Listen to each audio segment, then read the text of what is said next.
In this video, we're going to help you demystify the neutral tone in Mandarin Chinese and show you exactly what it sounds like in different contexts. All right, so Mandarin has 4 basic tones, right? Wait, aren't there 5 tones? Well, that's a good question. So it depends on whether you count the neutral tone as one tone. Okay, so what exactly is a neutral tone? And what does a neutral tone even mean in the context of tones? So first of all, let's talk about what neutral tones are displayed, right?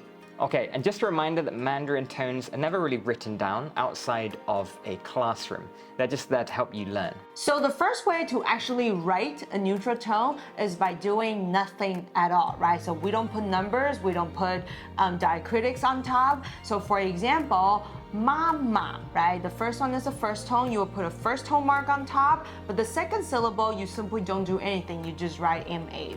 The next way to write a neutral tone is by using numbers instead of the tone diacritic above the vowel. This lets you write pinyin much quicker when typing, since adding tone marks takes a bit longer. We use the number 5 to denote a neutral tone.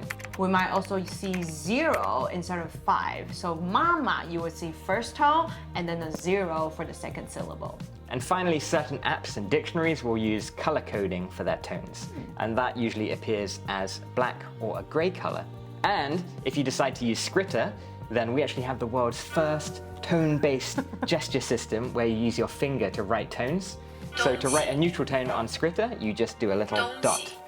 So what is the neutral tone actually called in Mandarin? So in Mandarin, neutral tone is called qing sheng. Qing means light, and sheng just means tone or voice. So light tone or soft tone. Okay, let's look at a spectrogram to see why it's called that.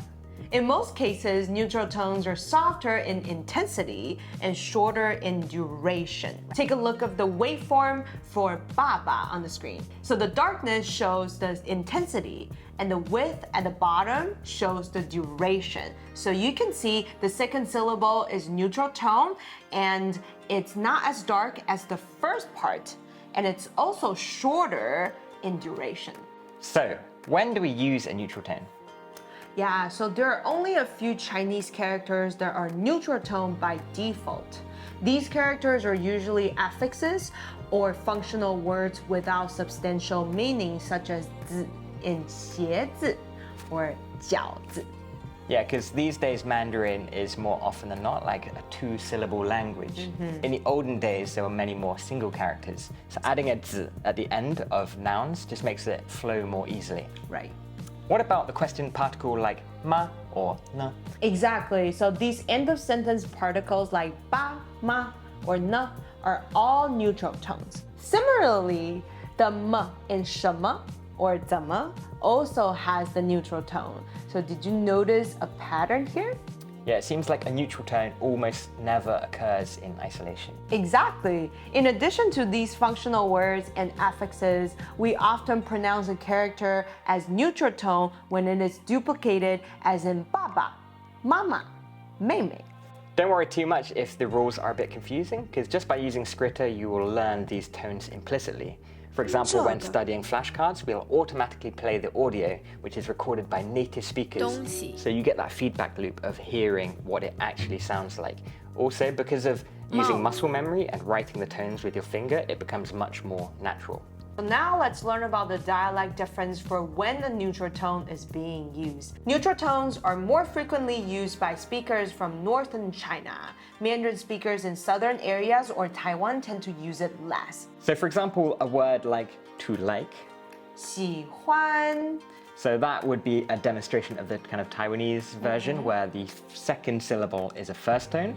And then in northern regions, it's a neutral tone. 喜欢. How about another example? Right, so another example is 衣服. In China, it's officially 衣服 with a neutral tone at the second syllable, and in Taiwan, it's 衣服, a second tone. Yeah, on Skritter, we display the 衣服. official neutral tone variations, which are more common with kind of standard Beijing Mandarin. But if you prefer writing the full original tone, we also allow you to do that as well. Exactly. So let's do a quick recap. The neutral tone is a fluid tone that changes in different contexts. It's light and shorter in duration, and many functional words like ma and affixes such as 字 are neutral tones because they essentially have no meaning and the tone reflects the fluidity. Exactly. And there are some regional differences between Chinese Mandarin and the Taiwanese Mandarin. It also can be a little bit challenging for Mandarin learners, but it's unlikely that you will mess up the meaning. Eventually, you will get it. 加油! I'm sure you can do some editing. And if you like this video, please like and subscribe and share with others. And don't forget, go download the Skritter app using the link below and start your free trial today. Okay, see you next time. Bye-bye. Bye.